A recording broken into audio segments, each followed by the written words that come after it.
I think that token, which matters the most, is the network token for a chain, because basically participates in the consensus, and it helps the project to achieve either security or decentralization.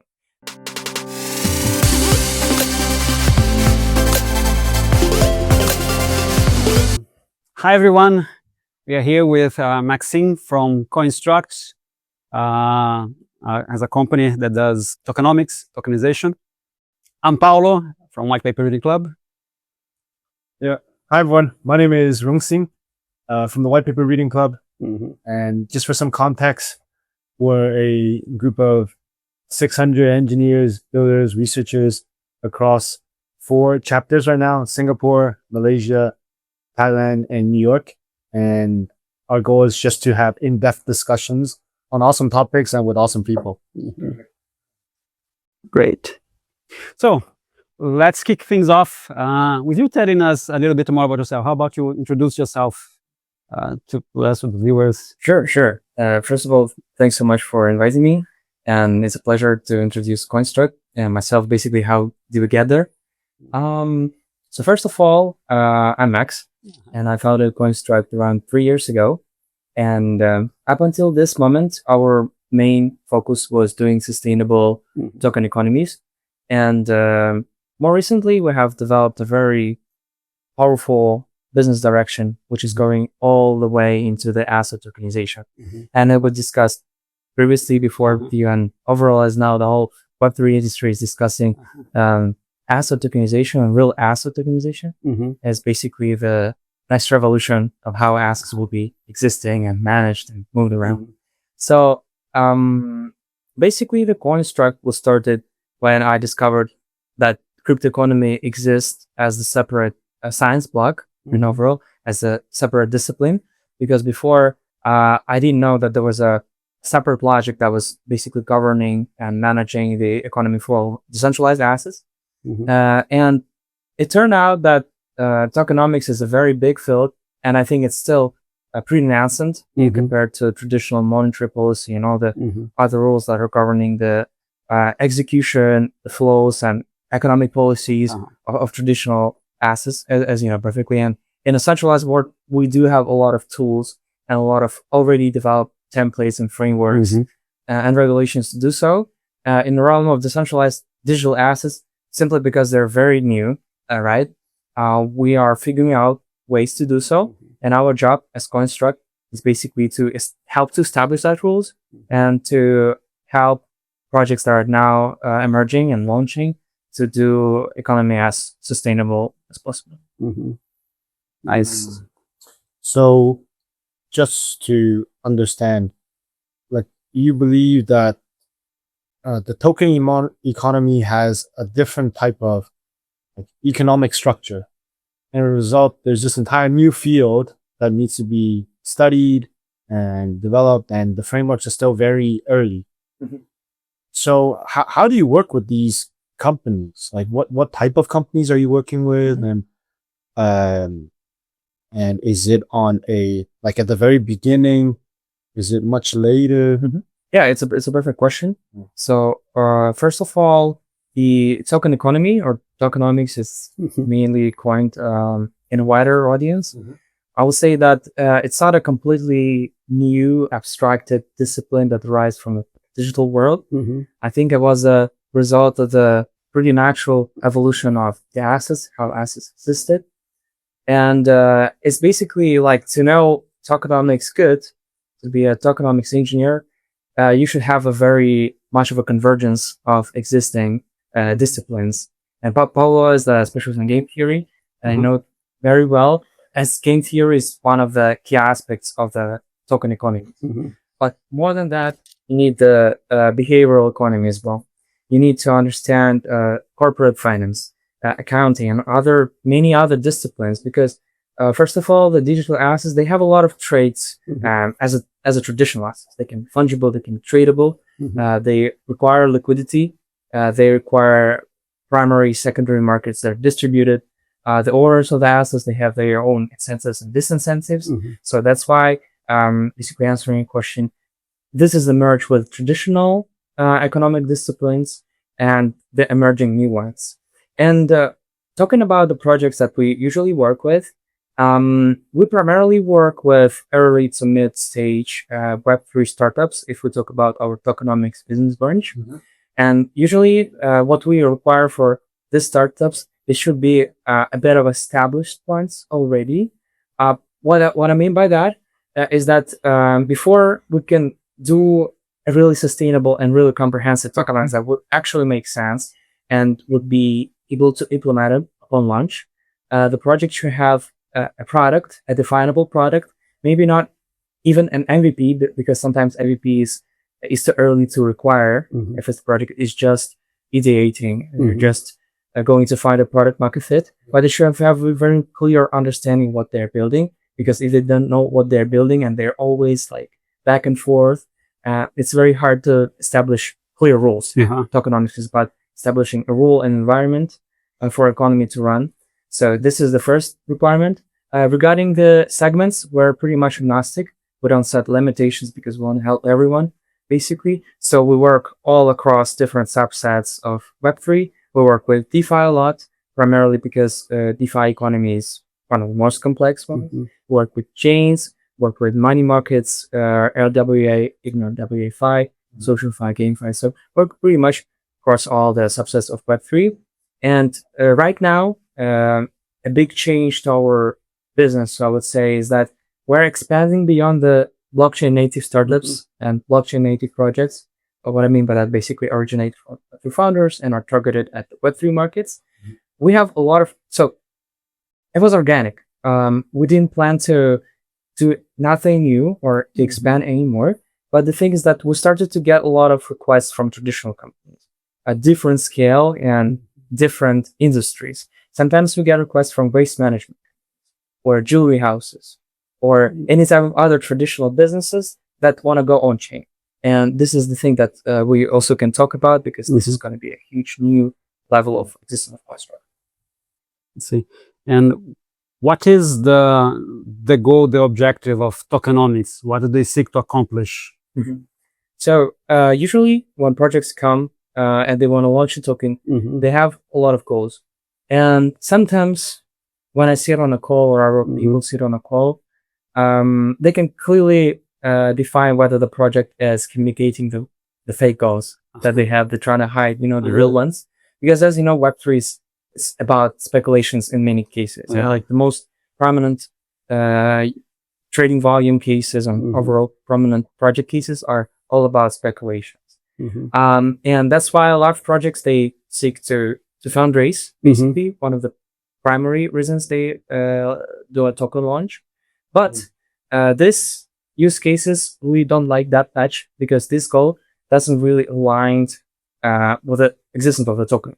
Because the token as a fundraising asset only, it's not the best way to do things. Although I understand that it attaches to the business goal and it's very, very important. What I suggest for a project is basically having a dual goal.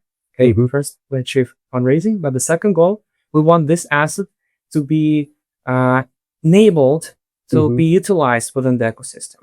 So for example, I think that token, which matters most, is the network token for a chain, because basically participates in the consensus and it helps the project to achieve either security or decentralization. So this is the primary case for tokenomics in many cases. And the second thing that a lot of consumer products are looking for is basically a proxy for customer acquisition. Because in traditional world, there are like loyalty points, coupons, discounts, and so on. In Web3, tokens, as you've seen with airdrops, with farming campaigns, liquidity mining, and many other mechanics that can be applied. Basically, a token acts like a gift first. It acquires a customer. If the product is good, these users, they really try to facilitate the product and bring revenue. So these are some of the use cases like the lottery. So it's like originally you started off with like 2022, 2020, like around there, right? Yeah. So back then it was all like, I guess there was like a lot of NFT projects, a lot of like brands that were trying to get into this space. I'm still holding on to, I think, like the 100 NFTs. You know, I'll go up. Yeah, I'm hoping something will happen to just one, bro. That's true. So you started out there with these projects, kind of, and were you building stuff for them, like deploying contracts and like building applications, or was it mostly on like a consulting basis? So the thing is that I was myself onboarded to Web3 by the NFT hype. Are you an engineer, or you're like what's your background? So my background is in economy. Okay. Yeah. But I define myself as a business person more than an engineer because we have a specialized team basically to handle the service. Right. I participate more on the strategy side because I know market very well. And I basically manage operations as the founder of Coinstruct and finding the best people to lead our teams who has engineering backgrounds, who has math backgrounds, because tokenomics requires a lot of calculations. It requires a lot of economic work. Right. So it's basically a mix. So talking about the NFT things, yeah, my first job ever, I was at school. My first job was a growth manager at NFT marketplace on near blockchain. Oh, near. Yeah. Nice. Imagine how weird it would telling your parents, like, what are you doing as a job now? In summer. And they didn't get it, of course, like, would in the traditional world about NFT marketplace. They would probably expect me to go to some finance or mail, I was just a NFT marketplace, basically selling pictures. Yeah. Even on near, it wasn't that prominent. Like near blockchain, 2 years and 4 years ago, Yeah. it wasn't that big, especially on NFT side. But Yeah. a few marketplaces begin to arise there. Yeah. And one of my friends was the founder, and I just got onboarded there. Wow. I learned a lot. That was my kind of first experience from international team overall. And then I just started doing more research, started working more companies across the New York ecosystem, and then basically went more into a non-commercial research and event organization. We in finance, like Web3 conferences.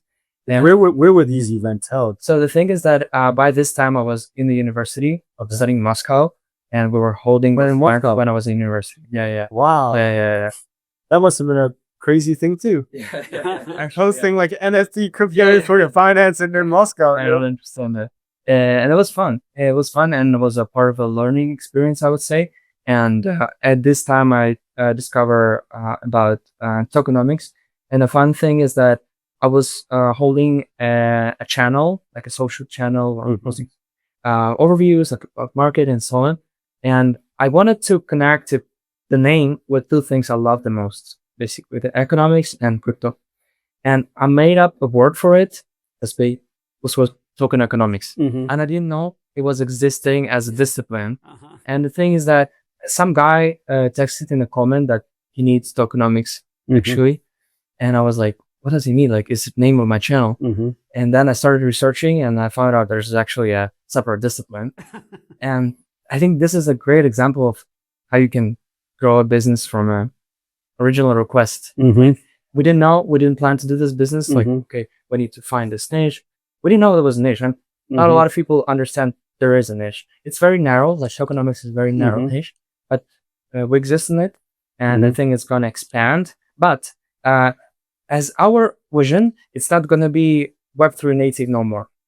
Tokenomics will merge into the global token economy by token, not representing the Web3 asset, but also representing the real world asset, being a proxy for that.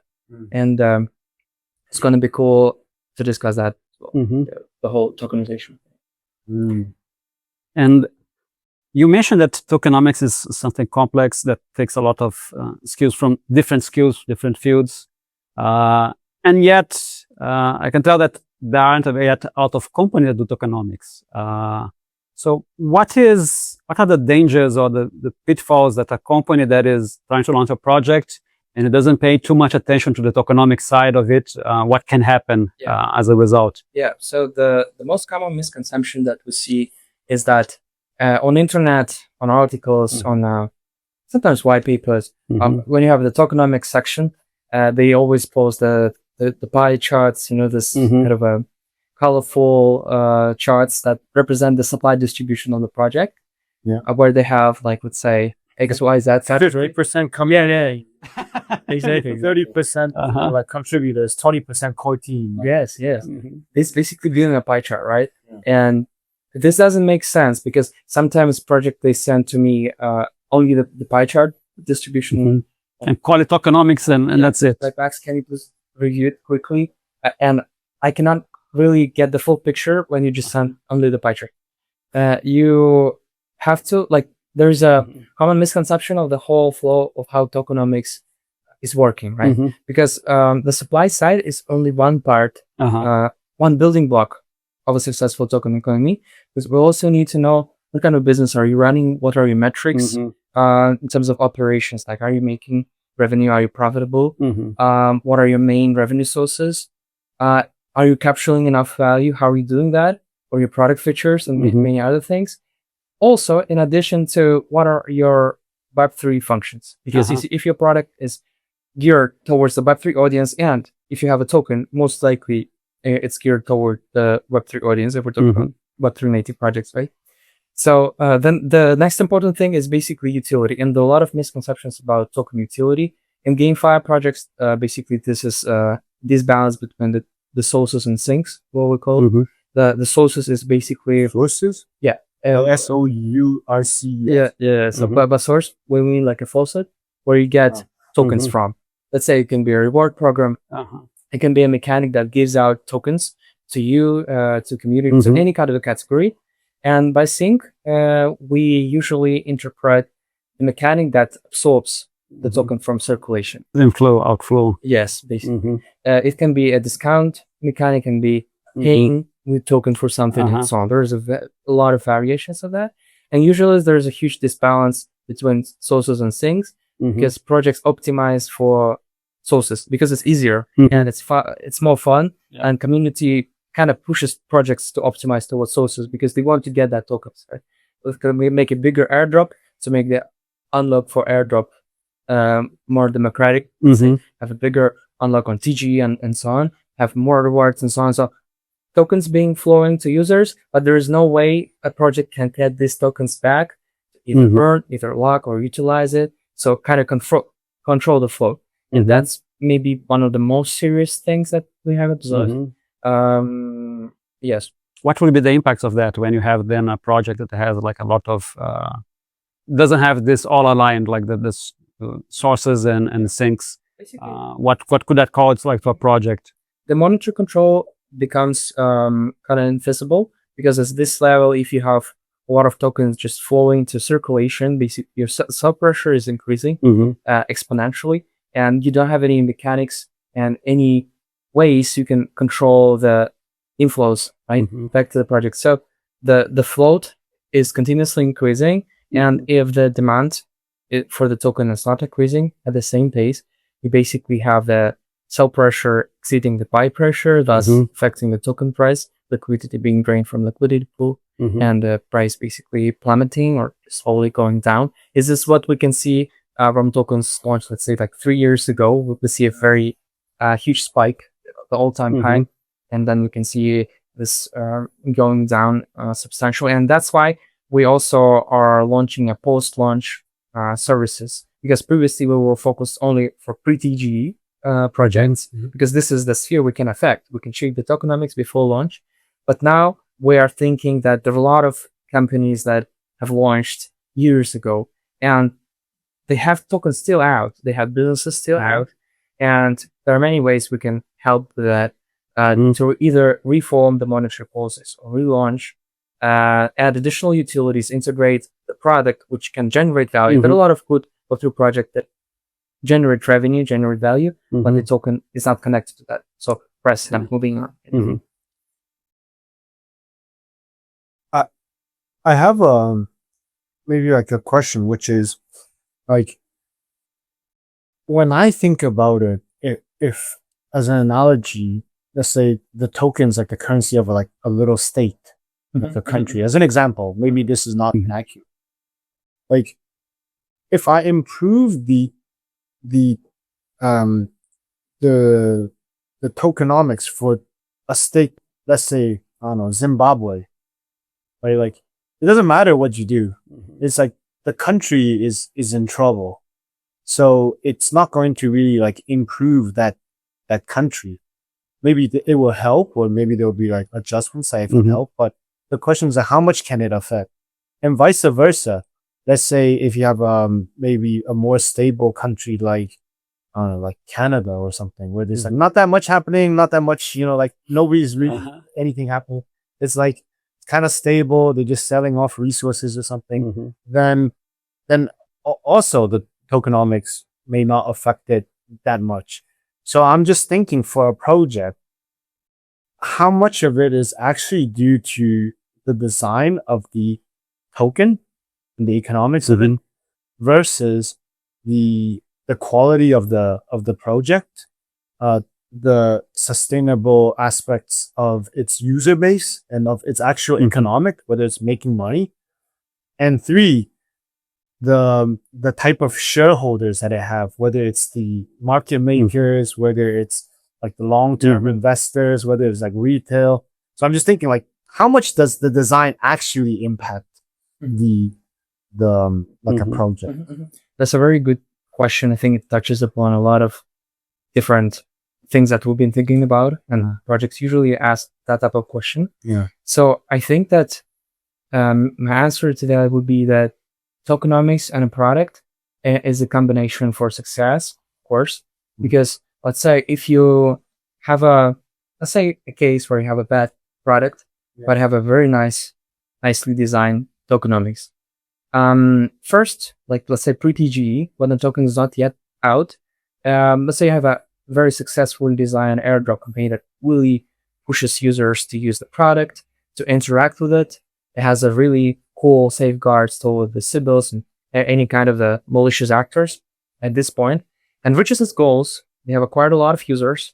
They're trying to retain them, but the whole point of airdrop is to bring a lot of users to actually use your product and retain them afterwards, after the token is launched and given out. And ideally to motivate users and incentivize users to hold basically the portion of tokens that they receive and not to sell them once when you just receive it, right? Yeah. What happens is when the users actually utilize the product, they understand that this product doesn't make sense, right? The user experience is bad, doesn't bring any value to them, it's not beneficial, so they're living better off without it. And the thing is that incentive structure has made a good job to bring these users on board, but product made a bad job to actually bring value to them. And the whole thing about tokenomics is to accelerate the value capture from a product to the economy. And when the product doesn't make sense, there is no value. So how you can capture it, where is no value being created by the product. And I think this is the key point. And if the product is actually bad and doesn't bring any value, there is no way that the token has value too. On the market, you can have the situation which is quite the opposite, because you can see a lot of projects that are at 8 users a month or $8 per day as a revenue, or 0 or they're negative, but they still have token FDVs in hundreds millions of dollars. And Those are meme coins. It's like another extreme, right? Yes. But actually, like the situation with meme coin is a different asset class. Okay. Because right now we're talking about utility assets. Basically, the fungible token that has features that are utilized in the product. And meme coin is basically the asset that is attributed only to entertainment value. So it's not. That's a little bit different. Yes. And if we're talking about utility token realm, it should be supported with a very deep integration within the product, because otherwise it doesn't make sense. It can be classified as a meme coin, and there's nothing bad about meme coins, because people like it, people love it. They can, they can make a living out of them. They can trade them. They can attribute them themselves with this assets, right? So that's cool. There's this new culture, and I know a lot of founders of ecosystems and chains that actually incentivize the launch. They have some acceleration programs for meme coins, because a meme coin on a chain, it kind of incentivizes adoption of this chain, right? Okay, have a meme coin on base, accelerate adoption of base, or something like that. And the winning case is the good product and the good tokenomics. Because when you have designed a good tokenomics and the founders of the project have provided a very good product that is frictionless, that provides a very nice experience and solves your problem, then when the incentive program is out and people are here to use the product, they are incentivized, they stay here for a product, and they also receive token rewards to keep them going. And also, this token rewards acting as a gatekeeper for them not to use the competitive product, right? So it worked very well with NFT marketplaces because like the functionality first, it was kind of the same. It worked afterwards with DEXs good because there are a lot of similar products. But if you have also token rewards on top when you're trade mining programs, you have additional incentive to use this specific DEX because cumulative, you earn more. So this is kind of the combination that works the best. But with a bad product, yeah, there is not much that you can do in the long run. In the short run, of course, we know this big airdrop companies that attract a lot of users, a lot of attention.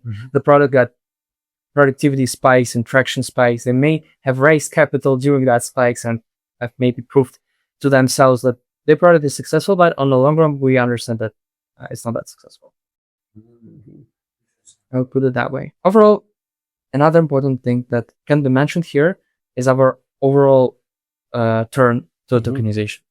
I think that here in Singapore, everyone is talking about it and everyone is going to tokenization, especially the traditional financial entities and asset managers. And the next wave of tokens, altcoins, let's say, will be the tokenized real assets. And just a little analogy for anyone who's still kind of trying to figure out what is tokenization. I have developed a really nice analogy over time. So let's say you have an ownership rights to an asset.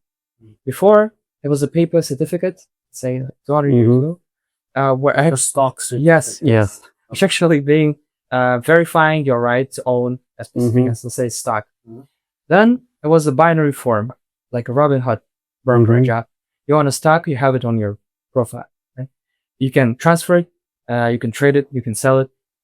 This is the second form. And now, with tokenization, basically this ownership rights have changed the ledger, the database. Now it's not binary, it's actually public permissionless ledger, say Ethereum in this case. And this whole transition of ledger, it's actually the only thing that changed. Enables to a lot of benefits that are countless, and we can talk about it. I want to go back a little bit for something that you said of projects have already launched and don't have yet the best tokenomics and are seeking this. What are the challenges and how much can you change? How much can you help a project that has already launched the tokenomics, has already launched the project and needs to be fixing the tokenomics? So it's kind of just like an analogy. 1 second. It's like it's like if a patient is sick, right? You kind of need to diagnose them, see whether they can be cured with surgery, or whether they just need to like take some medicine, or whether they just need to go back home and sleep. So that was just something that came to my mind. That's perfect. It's actually really good because first you have to analyze the state of the token, right? This is our primarily stage. We'll look at the product as of our previous discussion. Look if the product ever made sense if they're generating it. And our primarily interest right now, of course, like this is our ideal picture of the customer we would like to work with, but of course the market is different. And we embrace that. But the thing is that in the best case, it would be the project that has recently or been generating revenue organically. They're providing a service, a product in Web3. There's a really cool example. I cannot name it, like the name of the protocol, but the thing is that a very cool project that we're working with is a L3, and they're basically acting as an infrastructural layer for DEXs. And they have recently integrated very big, like the major DEXs. And they started earning a lot of revenue, but they have token launched 2 years ago, and it went drastically bad because the protocol was not generating revenue. As they're pretty prominent, but still trading at pretty significant valuation to the surprise, maybe also the team and overall. They have a very great exposure in one of the Asian markets. But the thing is that when they are now started generating revenue, it opens great opportunities for them to capture that revenue, capture that value, and forward it to the token economy, thus enabling them to add token utilities and enable for them a real engines to value capture to boost it. So this is one case which is super favorable. In some cases, the product is still at that stage, and sometimes other aspects rather than economical can be involved, like social ones. Let's say there was a community of investors, say they launched an NFT collection and promised a good returns, or they launched a token and promised a good returns, but the token didn't really went well, right? And a lot of people are hating them on X or different platforms. And there's a very hard reputational problems that we try to navigate as well with this project as a newly onboard entity to help them to communicate and structure actually economic decisions, how we can help them to do that. And sometimes free launch is a good way to do that, start it off and pay off that they had previously and obligations that with previous token holders. Because if you work with projects, they have to do that, like to start a new way. They cannot just leave the community that left behind. But this is very important. But it's also so there are a lot of problems that these projects face, and in some cases, the few additions of token utilities can be helpful.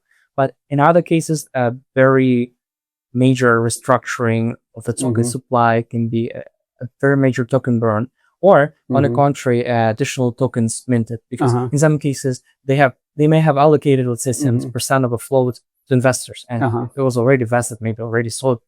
And they require like a very crucial rebalancing. Of course, we cannot change the vesting contracts that were issued before, let's say to investors or to anyone, to any kind of allocator. But what we can change, we can either restructure the supply structures. Now we can add additional utilities. We can advise on the relaunch and structure the relaunch campaign and maybe. I see. Yeah, that touches on one of the follow-up questions that I had is like, how much are you constrained by previous things like smart contracts? Can you like be changing the parameters of smart contracts? Do you have to launch a new contract and so on? That's actually a very the part that requires a lot of time to be invested. And then we've been working with the project, and they wanted to like change. They wanted to pivot, basically wanted to change the name of the product, and thus they changed the ticker of the token. And it was very complicated because you can do it in a centralized way because the token was listed on a few centralized venues, and you can do it, but it requires a lot of negotiation with exchange, and in many cases it's worth a lot of them, especially if you're listed on tier 2, even tier 2 exchange or tier 1 exchanges, worth hundreds, thousands of dollars. But what is with the ticker? Basically the change of the contract. If you want to have a swap, So you have to pay the exchange. yeah, you have to pay just for this change, not that much, but more structured changes. They require a lot of investment for centralized venues. I mean, centralized venues, they require a lot of capital almost every time, and the approval may take months if we're talking about Q1. So they see that you have a token, and then you want to change the name, you want to make some updates, and then change the branding, all this kind of stuff. You have to pay a lot of these centralized exchanges. Yes, and it also takes a lot of time. So it's pretty complicated. If you're on if you can communicate to aggregator service like CoinMarketCap, it may be easier. But if you are traded on any exchanges and you have community and trading volumes on these exchanges, you have to communicate one by one with these exchanges, and it takes time and pretty time consuming, money consuming in this case. So it's rather complicated, but if the project is seriously decided to restructure things, there are a lot of optimized way it can be done. And this is why we actually involved. If it was simple, right, the project can do that themselves, but it's actually like a very complex, generally speaking. Let's see. What are your thoughts then? Do you think that if this token project has already, it's in like deep waters, and like, you think, I mean, of course, it's very generic advice, right? But like, for instance, like Blur, going back to the NFT days, I remember Blur like took over everything, and they had launched this token, and everybody was farming this token, and yeah, that 0% lending APYs and all this kind of stuff. But I don't know what's happening now. I'm still holding on to my like. Do you think like there's something to be done for like if it was like an NFT exchange or something? How does that even work? I think that Max touched on the interest point that you need to see like if the token has intrinsic value, if there are utility, because otherwise there is not much that can be done. Yeah. But assuming that the token has, or it can have, so that you can redesign and say like, no, with these tokens now you can do this or that. We're going to add new functionalities. We're going to say that we can help vote on a DAO or something like that. So if there is like enough utility, I think that it's something that can be adjusted. Obviously, again, there will be costs. There are lots of fixed costs on this that you already sunk, and we're going to have to be adjusting. But I think that in particular, one of the reasons of why a token might be failing, and it's something that can be adjusted by tokenomics, is if the intrinsic economy is not well aligned, doesn't make sense. Say that you are trying to do this in the centralized fashion, so you need lots of different classes of agents communicating with one another and having proper incentives to be acting in harmony. If these incentives are not well balanced, well adjusted, or if like the kind of risks and rewards that you are taking are not making sense, this can be causing your product to have problems. And these problems are fixable. It's something that can be adjusted, and it's not like super deep. It's definitely a lot easier than if you have a project that is bad by nature, not by design. Because you mentioned something earlier, right? I'm thinking like, is it just the case that as soon as your protocol starts generating revenue, then it solves all problems?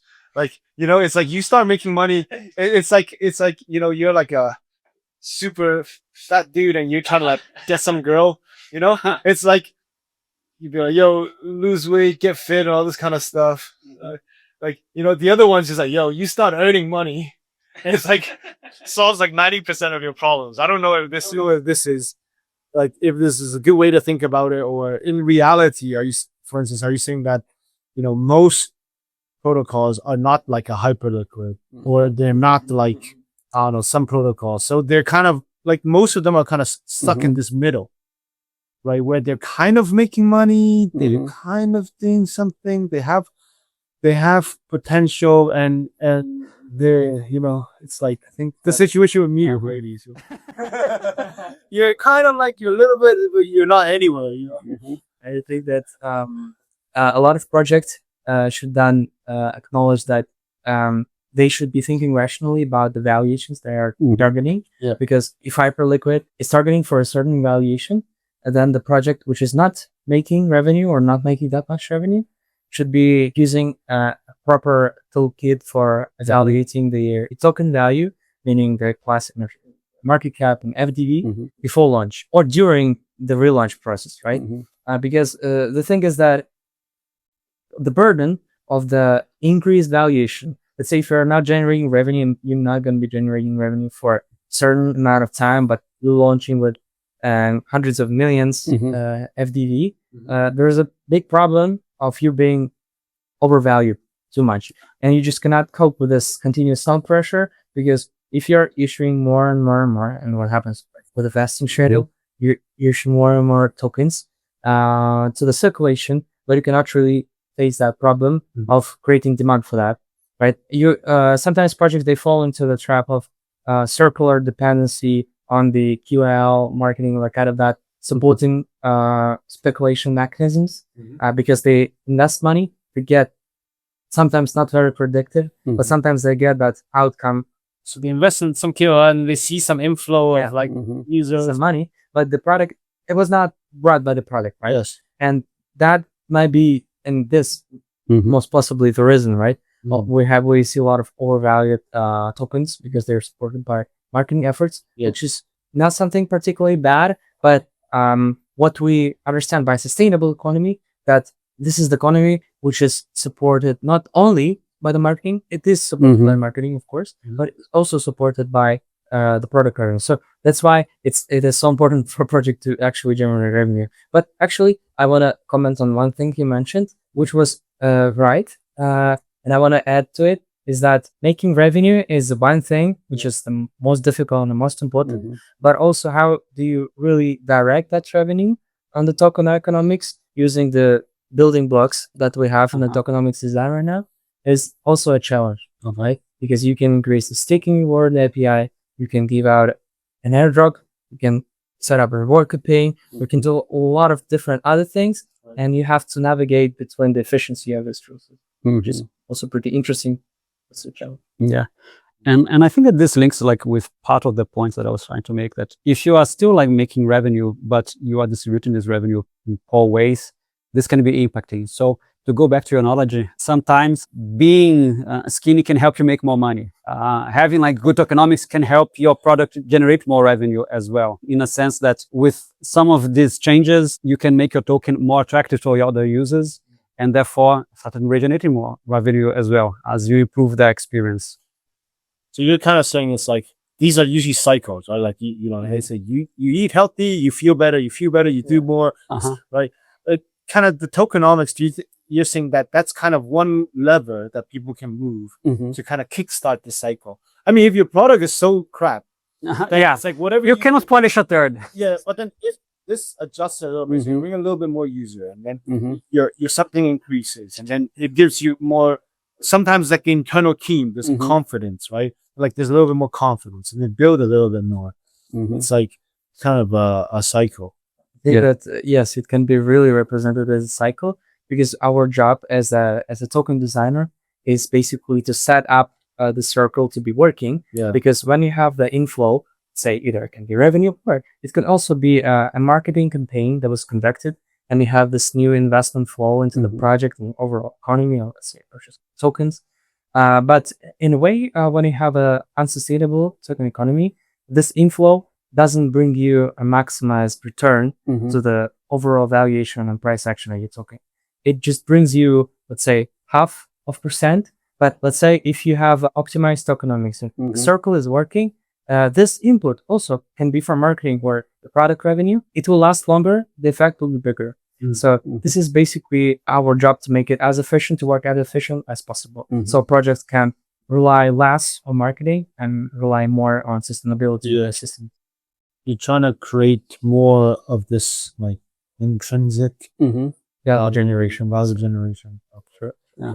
And basically the next challenge that we have is to establish a composable economy of all the real world assets that are coming on chain. Because the biggest problem that is existing right now, there's not much of the demand for these assets, because we see a lot of financial companies, asset managers, are trying to bring their fixed income products on money market funds on chain. But a lot of people ask, like, why do you even do that? Like, is there any sense for them? They're existing pretty well off chain, right? They're used by millions of people. The trillions of value being circulated. And why do you even bring them on chain? And there are a lot of operational benefits to that. Let's say there are transfer agency fees for a fund every year. For a very established asset manager, there are billions value that they have to spend being their expenditure, and that they transfer either to a recipient or they bear them themselves. So when they cut off this cost, because when the asset is off chain, it requires intermediaries to manage that. When the asset is on chain, there is no intermediary, thus this cost is alleviated. So you don't need to spend that money. It's a big cost saver. I think this is one of the best. People usually mention the transparency and all that kind of immutability. But they're classics of blockchain. Everyone knows about transparency and immutability. They're great. They're very useful. But the real thing is how you can really save costs, and this is how you can, basically. And the second is more connected to the tokenomics, is the composability of the asset. Let's say when you have tokenized gold, and I believe TaxG is one of the being entity that issued the TaxG, backed by physical gold. Tether also doing it? Yes. Tether. Basically, PaxG and Tether, they being the leader in commodity tokenization, the gold tokenization, and together they have a little bit more than 2 billion. Both are now leading the way for commodity tokenization. But PaxG is number one for a number of reasons. Also, they have a zero transaction fee. They are leading the way, I think, in a kind for confessability. As far as I remember, they are integrated with Morpho. You can use them as collateral. And I think Morpho accepts it as a collateral. you can basically use PaxG as a collateral. I heard it from a guy yesterday at a conference. Oh, wow. I have to check it myself. That would be incredible. Yes, that basically a collateral that can generate yield and representing the physical gold aspect. It's amazing. And this kind of a compensability will bring a new level of thinking to the tokenomics, because now you're not only having Web3 assets, which are utility assets, but also you have physical assets that can generate yield, that are certified, because the physical mirroring of them is being stored in a certified vault. There are being audits, there's NV reports, and a lot of other things that's going on with the compliance side of being a financial institution, issuing a digital asset, and which brings a new level of complexity, but also yield to Web3 ecosystem.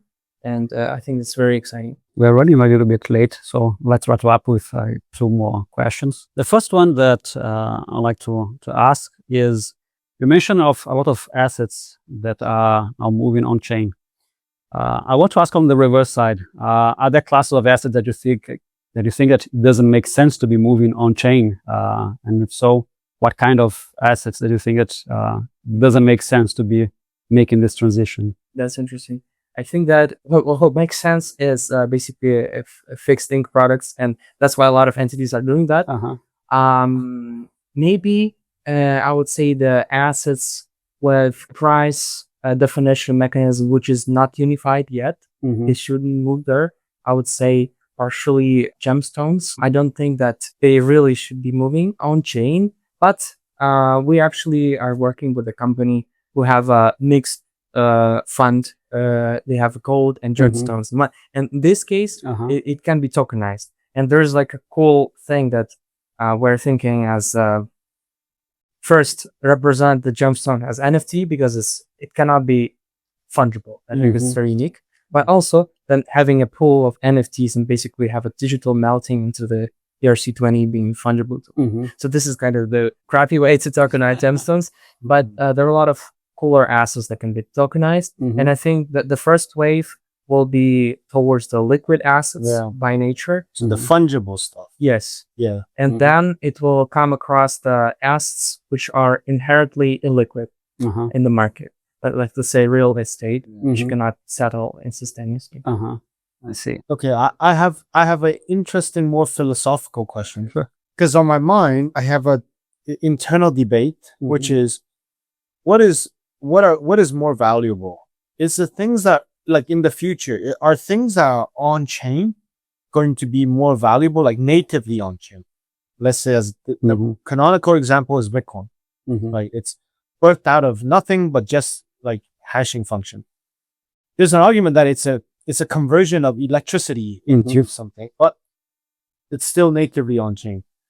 And then on the other side, I would say the opposite of this is right now stable coins, which is like you said, it's just holding bonds. People want to access, maybe not stable coins, but like it's the thing, people want to hold stable coins because they really want to access that yield, as well as some utility offer. So maybe that's not the best example, but like let's say like a money market fund or something, you tokenize it, you just want to hold that token. And the thought is, well, when we look for art, like real world assets, RWAs, does that just mean we value real world stuff? We value fiat. We value like government backed assets more than we value the things that are natively created on chain, this type of new asset. And in my mind, if we value this off chain world more, then the original thesis of crypto being kind of a hedge against the current system is wrong. Right. I think that's very interesting question question, and I would distinguish any asset that's going to be on chain and already now on chain into basically two categories. The crypto native ones, basically honest crypto, one originated on chain and cannot be off chain, right, because it's digitally represented. Yeah. And the second, the biggest part is the real world asset that got migrated, got transferred on chain. And I think that maybe this, rebellious vibe that industry had before is now gonna be the same again, because the whole level of attention is now getting from traditional players, and the whole level of utility that is bringing to traditional finance and asset management and all the other things is unparalleled, and it's going to be growing and growing, and it's going to outpace the market cap of digitally native assets. And I truly believe in that, and it will happen in the next 3 to 5 years, to my mind and a lot of people that I'm talking to. And I don't think it's bad, because generally we'll see more assets on chain, and our industry will be perceived completely different as it's perceived now. Because when I first tell people that I work on blockchain, of course they ask, what is that? And okay, you know crypto? And they say, oh, you work in crypto. And then they interpret me as kind of a speculator or that. Oh, you work in crypto. Oh, I see. Oh, Crypto bro. You know, my brother also trades. Stuff. Yeah, my drug person downstairs. Yeah, he's also in crypto. Oh, I have so many stories about this, but another time. And the thing is that our industry will be perceived completely different in a few years than now, and we'll have this transition from people sitting in our rooms with laptops and gathering on a conference with powerful code, to basically very serious headquarters and the biggest financial centers. I think this is what this transition will bring us, and I'm not against it. And I think the whole thing here with Coinstruct, the new business branch tokenization, is being a gateway for this assets to enter your on-chain era, and this is our mission for the next few years and beyond. That's great. That's great. Well, thank you so much, Max, for being with us. That was a very nice episode. Very happy. Thank you, Ron, for being here as well. I learned a lot. Very, very interesting roads. Like, Very nice question. yes, the future is going to be interesting, I think. Oh, definitely. And we are already at a very interesting junction where Web3 events, you never know if you should be wearing pajamas essentially, or if you should be wearing a suit, because you're going to have the two kind of people in there. Do you think it's going to combine? That's maybe the thing is do you think this new world is going to combine, and we're going to have this kind of it's you have red and blue and a mixed purple, right? So do you think we're going to have this purple world, or do you think it's going to be, the OG cypherpunk people are kind of going to split off into something else? They're going to go back to Bitcoin. I think that will happen. I don't think that the anarchists will ever we're going to be shilling for the banks now and being there. Then let me ask one more thing. Do you think that if the banks and the institutions come on chain, do you think we make them more cypherpunk? Totally. As in they're going to now hold their token in some private key, and they're like, oh shit, why the hell do I need to go to my financial advisor? I'm just going to stick this on some pool or something. No, this I think that is likely to happen. There's already shifting a little bit the perception of how wealth management works. I was on a conference a few months ago on SMU. So there was this guy who was doing a PhD, and he works with asset manager, wealth management. All of those essentially meet millionaires and helps them advise how to be putting their wealth. And he says that it's already changing the profile, what they used to do versus what they are doing now, because the clients already have a lot of ideas, and you can just be putting here. So it has to be a lot more personalized and a personal touch. Otherwise, they're going to be becoming obsolete. That's a good point. Yeah. And I was on one of the events in Dubai. It was an opening ceremony of the money market fund tokenization. Okay. And there was a very serious guy in a financial institution from Dubai. And he basically started his presentation of showing him in a suit photo, and the next slide was him as an NFT picture profile, saying that this is like my name in Web3, and this is my profile pic in Web3, Yeah. and this is me in financial work. So I think they're also having fun with that, and maybe finding something interesting besides their like very official and regulated job. Right. Like, also influencing that very much. So I think your role, if you are to be this bridge, is going to be critical because there are very small decisions. I mean, not small. They're like very key details that could be made, which you can essentially decide on what it will be like in 5 years, right? Like whether all their users, let's say you helped some company tokenize I don't know, gold or something, right? And then the question is, well, do their users get to exploit their private keys? Yeah, That's an example, right? Or will their users have some legal right over that? Or is it just a wrapper around? Like they're small in the beginning because nobody cares. Everybody's like, yo, I got this token, I'm good. Right? But in 5 years, that's going to dictate whether they can be self-sovereign or not. So like, I think your roles will be critical, and I think will be great to lean more towards the cypherpunk aspect. You know, I'm secretly put it in, like, don't tell them.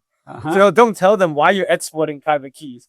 You know, but like, no, but I'm just saying, like, I think that's super critical, right? Like, small details that Satoshi made in the beginning of Bitcoin essentially changed everything that we did today. And so, yeah, I think awesome, man.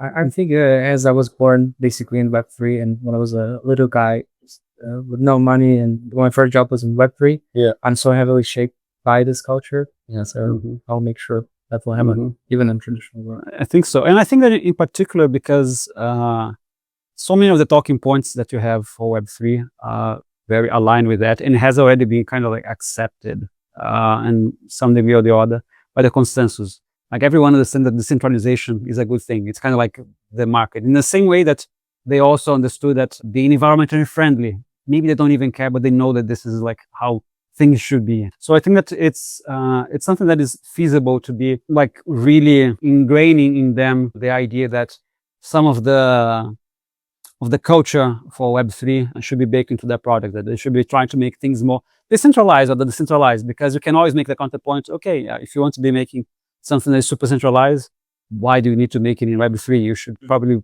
making it cheaper as a non-decentralized version.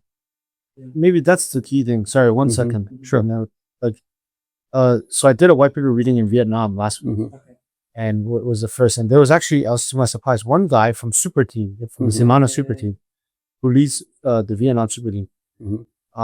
He was a really eloquent speaker and very technically minded. And he made a point that he's saying, well, I see blockchain as just a new type of distributed system that is that supports a very high level of security. If you see it, he was pointing at me, is that if you see it as a decentralized system, then what you're saying is that it's a distributed system with a political viewpoint. So I think that's how he separated it. Distributed system, a technical innovation. A cultural or technical. Yeah. And the decentralization has some social, political, philosophical viewpoint on it. So I think the boundary is thin, but then maybe where that lies and how you choose it. Are you implementing a distributed system for these banks, or are you implementing a decentralized system? The thing is that important, basically the choice of the chain is probably the thing that you are making an accent on. So the thing is that for banks, there's a regulation that they have to use the permissioned blockchain for them. That's why we have Onyx. Okay, yeah, with JP Morgan, and they would lean towards maybe permissionless chains. And a lot of tokenization, like gold tokenization, happening in Ethereum. Yeah. And Solana, you also have permissionless chain. A lot of tokenization is happening there. So I would think, like beyond that, because now they have this regulation, maybe in the future it will change. Right? Maybe we'll have a new act that will let them do that in the future, and will join the game. But overall, I think there's no doubt that the whole tokenization craze, I don't think now it's a craze. It's still like so little percentage of the whole, assets in existence now being on a ledger overall. But I think it will be happening in a permissionless ledger overall. Mhm. And permissioned blockchains will be something for enterprise solutions, not for the tokenization. Mhm. Makes sense. Wow, Mhm. incredible. Yeah. I wish I was just smart like when I came out of undergrad, you know, but clearly not. That's a great conversation. No, Nice. TGE. Oh, great. How does this move your crap? Yeah. We're like eating. Yes.